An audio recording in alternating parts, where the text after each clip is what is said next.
তোমার কেন ভালো লাগছে না মা? খেলতে ইচ্ছা করে। কার সাথে খেলবে তুমি?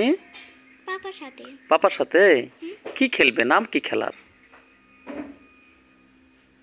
ও এত ঘাড়ের চারের বসে থাকে খেলি বাইরে। একটু পাপার ঘাড়ে চড়ে বসে থেকে খেলবে? হ্যাঁ বেড়াবো। কোথায় বেড়াবে তুমি? এই যে বাইরে। বাইরে বেড়াবে? হ্যাঁ। তাহলে এটা তোমার ভালো লাগবে? হ্যাঁ। এটা তাহলে খেলা হলো? বাইরে নয় ঘরে। হুম। ওখানে ওখানে বাইরে ছিল না। কোথায় কোথায় যাবে বলো?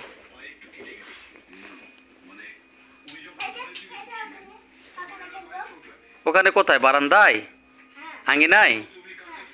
ঘাড়ে চড়ে? ঘাড়ে চড়ে কি খেলা? এই খেলার নাম কি? হ্যাঁ, ঘাড়ের চড়া খেলা, মানে পাপার ঘাড়ের চড়ে খেলা, এই খেলার নাম? দেখছো ভিডিও করছি।